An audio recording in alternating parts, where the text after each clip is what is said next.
Se tem uma coisa que está me dando um enorme gosto de ver na internet, é justamente a mídia sentando o pau no Alexandre de Moraes. A mídia está sentando o pau no Alexandre de Moraes sem dó, e eu quero ilustrar aqui com alguns exemplos do que eu estou falando. Então, você vê aqui, ó, essa Folha de São Paulo, só para dar eu vou dar alguns exemplos aqui hoje, é 23 de junho, censura não é bagunça.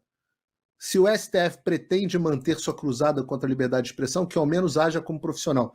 É uma correção aqui, né? Porque o texto original era se o STF manter a sua cruzada, e aí a conjugação poderia ser mantiver, né? A sua cruzada contra a liberdade de expressão, que ao menos haja como profissional. Essa eu vou comentar aqui um pouco só sobre cada uma delas.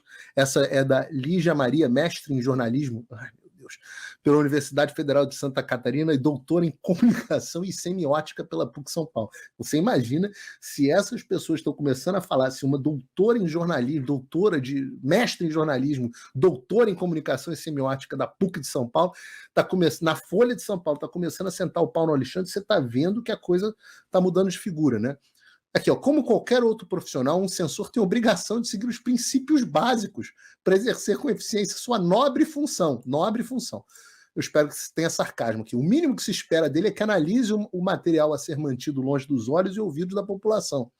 Um censor que não vê o filme antes de vetá-lo é como um cozinheiro que não prova a comida que prepara. Não, não é. Claro que não é. Quem escreve uma estupidez dessa? Temos censores amadores no Brasil. Em 2022, o TSE proibiu a exibição de um documentário a que nenhum dos membros da corte assistiu. Mediunidade, telepatia, nunca saberemos. Na semana passada, o ministro Alexandre de Moraes, do Supremo Tribunal Federal, mandou tirar do ar as reportagens da Folha. O motivo alegado foi o que a Justiça havia arquivado o caso em 2015, a gente tratou isso no programa. Aí ela fala assim, o problema é que o magistrado da Corte mais alta esqueceu de avaliar o material que censurou. O problema não é a censura, o problema é que ele esqueceu de avaliar. E aí ela diz, censura não é bagunça. Se o Supremo pretende manter sua cruzada contra a liberdade de expressão, em vigor desde que Moraes determinou que a revista Cruzoé retirasse do ar uma reportagem sobre o seu colega ministro Dias Toffoli em 2019, precisa dar um exemplo. Seu modus operandi, essas decisões refletem nas comarcas do país. O que é interessante, é claro que há um problema de dissonância cognitiva aqui no texto, ou então uma ironia fantástica que eu não consegui captar, mas é que ela fala, não, tem uma cruzada contra a liberdade de expressão, ela pode acontecer. Esse é o ponto. Né? Mas está uma bagunça. Então o texto tem dois componentes importantes. O primeiro é o reconhecimento de que há uma cruzada contra a liberdade de expressão e censura. O segundo que é uma bagunça, é uma crítica explícita, aliás, ao Supremo Tribunal Federal e ao Alexandre de Moraes. Esse é só um exemplo, eu vou partir para outro exemplo aqui. Essa do dia 22, essa também do dia 23. Suspensão de perfis por Moraes vira caixa preta com sigilo e exclusão de PF e PGR. Com ordens mantidas em segredo, somente o ministro sabe total de contas derrubadas em seus inquéritos. Essa é a reportagem do Matheus Teixeira, também pela Folha de São Paulo. E eu, como sempre, peço desculpas aqui. Eu só abro o site Folha de São Paulo, etc., quando eu preciso ilustrar o que está acontecendo na grande mídia, na velha mídia. Normalmente eu não exponho vocês, até por uma questão de saúde pública, mas eu estou tendo que expor aqui só para citar a Folha de São Paulo. Aí está aqui, ó, Matheus Teixeira, as decisões do ministro Moraes que não envolvem pedidos da Polícia Federal ou pareceres da PGR, além do sigilo imposto em inquéritos, têm impossibilitado o acompanhamento global de quantos perfis foram suspensos por eles e por quais motivos. Está aqui, o ministro recuou da censura da Folha. Em alguns casos, ao longo de 5 anos de investigações comandadas por ele, nem a PGR nem a PF tiveram acesso ao conteúdo antes da ordem de providência enviada às plataformas, até mesmo em determinações envolvendo quebra de sigilo, como foi o meu caso. Como demonstrou a Folha, numa outra reportagem da Folha, que a gente pode até abrir aqui, porque é uma reportagem mais antiga, da Folha de 18 de abril, né? Ou seja, a Folha já estava começando a criticar o Supremo Tribunal Federal, o ministro também derrubou perfis e conteúdos apenas com base no relatório da Assessoria Especial de Desinformação. Opa, desculpe interromper o seu vídeo, mas desde 2022 eu continuo com as contas bloqueadas e o passaporte cancelado pelo Xandão. Se você aprecia o meu trabalho e tudo que eu faço pela liberdade de expressão, tem um lugar onde você pode se tornar meu apoiador com uma pequena quantia por mês. Acesse www.paulofigueiredoshow.com e torne-se meu apoiador, e aí você vai receber conteúdos exclusivos e desconto nos meus cursos. Ou então você pode se tornar meu patrono Gold e passar a me pautar, tem reuniões comigo, você entra para o meu grupo de WhatsApp, que eu uso sempre. O link para tudo isso está aí na descrição. A reportagem é extensa. Eu não vou ler toda aqui no ar, mas é uma reportagem extensa falando sobre as ilegalidades das ações do STF dentro da Folha de São Paulo. Se você não leu, o Estadão fez um novo editorial do jornal Opinião do Estadão neste domingo, dia 22, intitulado Ânimo Censório. Espanta a facilidade com que o STF suspende a liberdade de expressão, chegando às raias do absurdo. Até os entreveros conjugais de um deputado tornaram-se risco às instituições. E o Estadão está mencionando aquilo que a gente tratou longamente na semana passada, no último Paulo Figueiredo Show. Mas veja, trechos aqui, né? O caso ecoa a censura imposta por Moraes em 2019, na reportagem da revista Cruzoé, que eu mencionei aqui. Foi no âmbito desses inquéritos. Essa parte é importante, ele fala aqui, ó. Na ocasião, Moraes também recuou, mas esses inquéritos intermináveis, elásticos e secretos já correm há 5 anos e a sociedade ainda não sabe quem supostamente ameaça as instituições, como são articuladas essas ameaças, nem os seus propósitos, mas eles têm servido de pretexto para toda sorte de intimidação e arbitrariedade. E aí o editorial segue aqui, fala, para piorar, a censura não era só descabida, mas o STF não tinha competência para determiná-la. Na raiz de mais essa arbitrariedade está a confusão espúria entre as autoridades e as instituições que representam. Pessoas que supostamente ofendem juízes ou políticos agora são investigadas por ataque às instituições ou até por crimes que nem sequer existem, como desinformação e discurso de ódio. Mesmo a censura de conteúdos caluniosos é excepcionalíssima e exige a certeza além de qualquer dúvida razoável. Como diz o bordão, para quem tem um martelo tudo é prego, para quem se autoatribui jurisdição universal de defesa da democracia e da verdade, qualquer coisa que pode virar, abre aspas, subversão da ordem ou abre aspas, quebra da normalidade institucional, até briga de marido e mulher. Isso é mais um exemplo. Vou a mais um. Essa coluna do Fernando Schuller, na Veja, as lições de Voltaire. Nosso rastro de pequenos e grandes abusos já vai longe. Essa é dia 22. Repare aqui, eu estou pegando 2 dias, 22 e 23, para citar a avalanche de críticas que se proliferaram ao Alexandre de Moraes na velha mídia.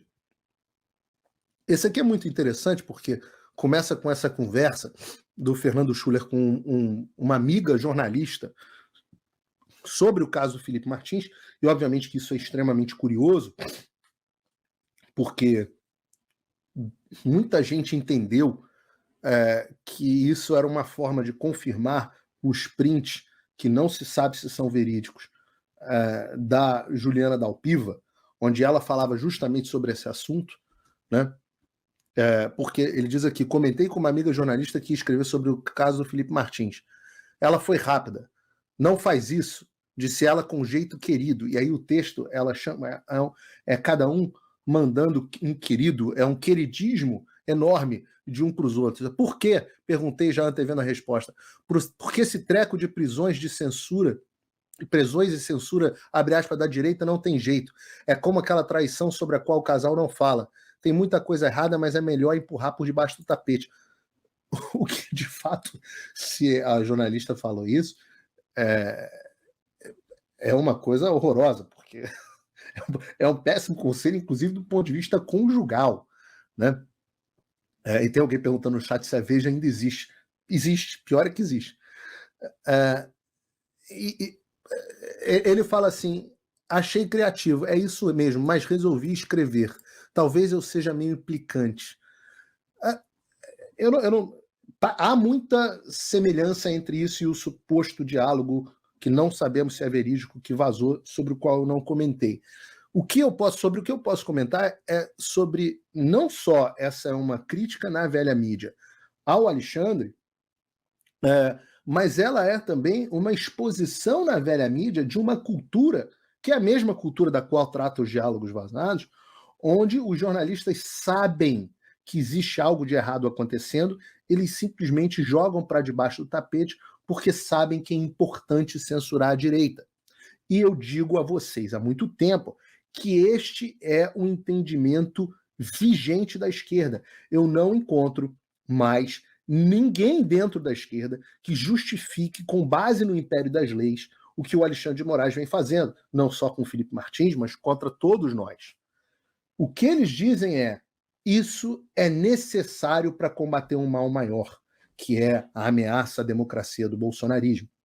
E é nessa linha de defesa, que eu não vou passar aqui, porque já foi inclusive passado no Show da Manhã, que o vídeo, a entrevista, que o ministro Barroso, que adora dar entrevista, adora falar sempre, como diz o Marco Antônio, não pode ver o microfone que ele já quer cair de boca, ele está falando a respeito disso, quando ele diz: nós passamos por uma prova de fogo contra a democracia, foi uma coisa muito difícil que nós passamos. Mas repara, a fala dele está no pretérito.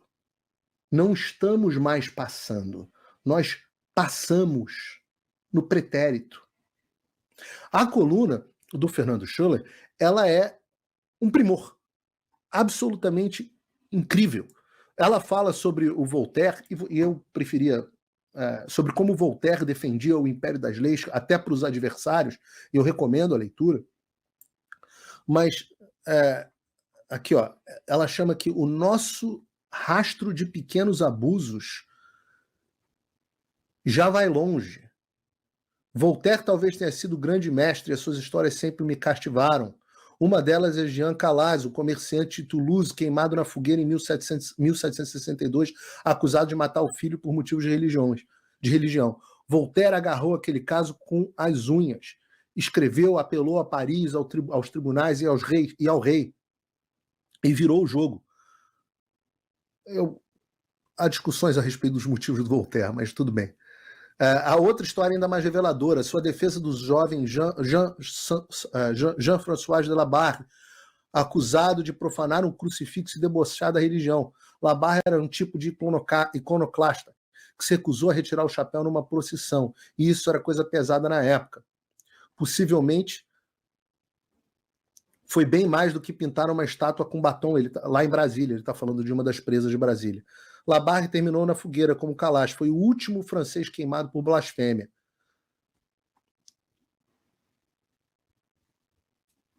A coluna é muito boa, Ele diz assim: o que temos no país, o que temos é um país que vai se acostumando, empurrando certas histórias para baixo de um imenso tapete.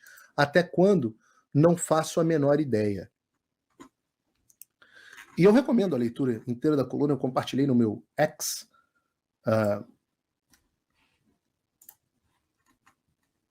O que é interessante de todas essas coisas num universo de 2 dias, é que isso era impensável há poucos meses.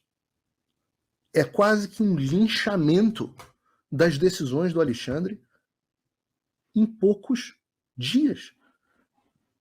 E se você pensasse, isso era completamente ausente da mídia do ano passado, quando o grosso disso estava acontecendo. O que nos traz, certamente, a pergunta: o que mudou? Por que isso está acontecendo agora? Será que o Fernando... Por que o Fernando Schuller resolveu fazer essa coluna agora? Será que as pessoas finalmente acordaram? Por que a Folha está falando disso agora? Não teve nenhuma mudança, isso sequer é uma notícia. O fato de que os bloqueios que aconteceram, a maioria desses bloqueios, e a reportagem da Folha diz isso, aconteceram em 2022 ou 2023. Os advogados já vinham reclamando que não tinham acesso aos autos. Será que todo mundo acordou? Será que bateu uma consciência? Será que é um grande awakening, né, do jornalismo brasileiro? Eu aposto que não. Então, no que eu aposto? Eu aposto que o Alexandre se tornou inútil e pesado demais para o sistema. Eu digo inútil porque, se você parar para pensar, a função primordial já foi atingida. Qual era a função primordial? Tirar o Bolsonaro da presidência. Qual era a função secundária? Criar um chilling effect. O que é o chilling effect? Né? Chilling vem de congelamento, de frio, de congelamento, das pessoas pararem, ficarem estáticas, com medo. Um chilling effect é um efeito de medo que você gera nos demais, quando se faz alguma coisa com um, né, e ele serve como exemplo para os demais ficarem todos quietos. Sabe a quantidade de empresários que têm medo de doar para qualquer causa de direita porque tem medo de ser alvo do Alexandre? E eu não estou eximindo aqui esses homens da covardia que um ato desses representa. Mas ele foi alcançado através do objetivo, através das ações, por exemplo, do Alexandre de Moraes prendendo aquelas... prendendo não, busca e apreensão, bloqueio de contas daqueles empresários, colocando aqueles empresários com base em print de grupo de WhatsApp dos mesmos jornais, dos mesmos grupos de mídia. Se eu não me engano, inclusive, foi literalmente do mesmo. Eu acho que a reportagem tinha sido de alguém do UOL, do qual faz parte a Folha, que serviu como origem. Não me lembro mais, talvez Piauí, alguém assim. Vocês me corrijam aí no chat. Cheirou o chilling effect. As pessoas já têm medo de falar. 60 e poucos por cento, 62% dos brasileiros têm medo de manifestar suas opiniões na internet. O objetivo já foi alcançado. O Bolsonaro, segundo, certamente está lá, quieto, no canto dele, com medo de sequer falar em manifestação. O objetivo foi alcançado. Então a utilidade do Alexandre se torna menor. E essas pessoas só fazem conta com relação ao custo-benefício. O benefício caiu. E o custo? Ora, o custo disparou. É pressão de Elon Musk, é pressão de Congresso, é pressão é ameaça de embargo, é cada vez mais veículos falando, é cada vez mais Brasil se tornando um pária. O sistema percebeu que a relação custo-benefício do Alexandre se tornou negativa. E eu diria, sem medo de errar, que o sistema, percebendo essa relação, está considerando seriamente a possibilidade de descartar o Alexandre. Considerando a possibilidade. O que tem a ver com a forma... Esse é o padrão das revoluções, né? O processo revolucionário termina com os revolucionários guilhotinados. E eu diria, eu fiquei sabendo, né, que tem coisa pesada para sair sobre o Alexandre na Folha, com investigação, print, etc, etc. Quem viver verá, tomara que saia, vamos ver se eles vão publicar. Mas eu fiquei sabendo, tenho as minhas fontes também, que tem uma investigação profunda, meio que bala de prata. E tomara que a Folha publique.